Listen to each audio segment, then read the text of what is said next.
Okay, here we are. We're going to do this interview with Rob from Boricua, Poder Boricua Power, Puerto Rican Power, here with us in the National 5 Week.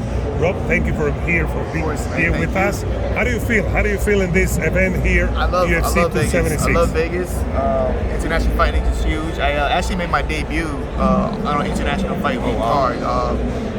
This is back in 2014. I want to say that may have been the first couple that they actually did. The energy's insane. All of Vegas is just, they can feel it. You know, it's a big fight week. But not only that, they usually have a bunch of other events going on too. So you can kind of like get away from the fights and if you're fighting and take away, you know, and go visit other things, kind of take your mind off the fights. But I love it. Then you got a huge card, you know, so like you can't go wrong. I'm excited for the fights. I'm excited to be here, and I'm excited to talk to you guys. Oh, thank you.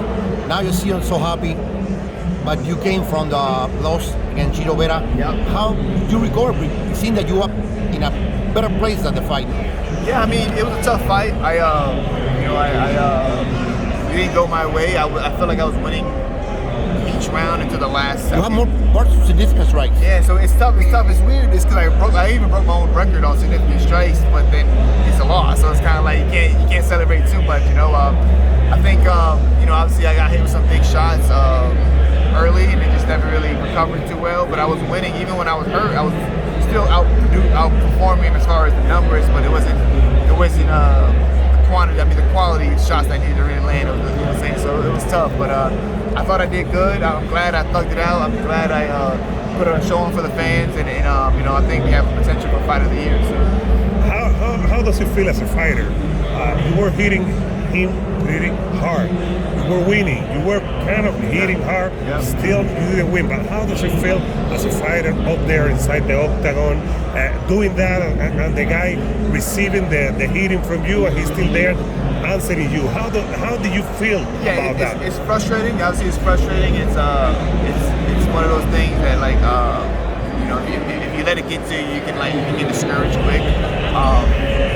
Especially me when I want to knock people out. I want to get the finish. I want to get the crowd, get that loud that loud pop. So it's tough. It's one of those things that like once you realize you're not going to knock them out, you got to be patient and then just not be selfish. But again, it's tough though. You still are in the top 10 of the division. You're still one of the best 135. Now what comes next? What you spoke with the UFC? What are your plans?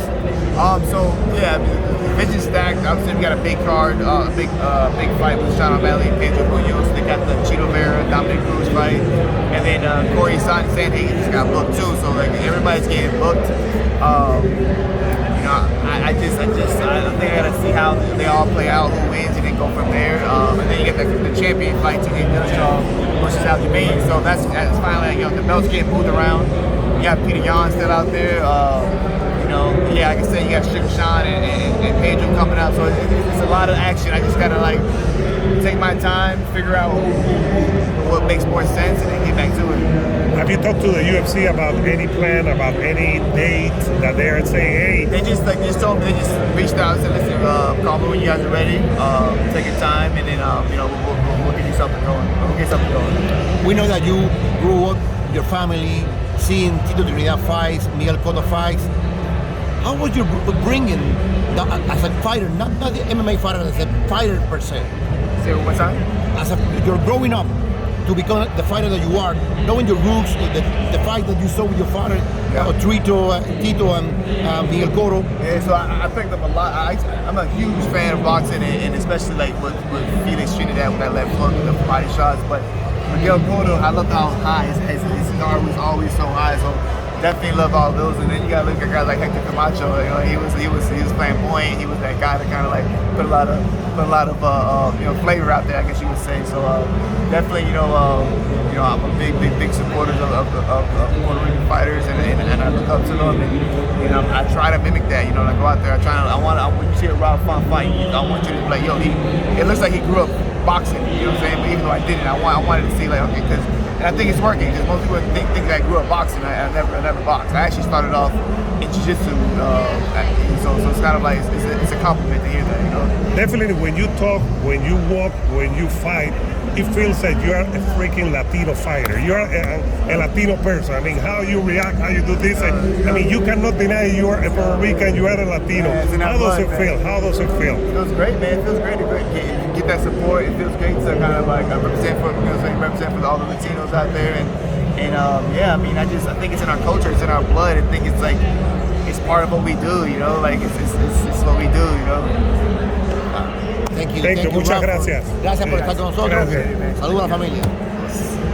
Thank you, brother. Gracias.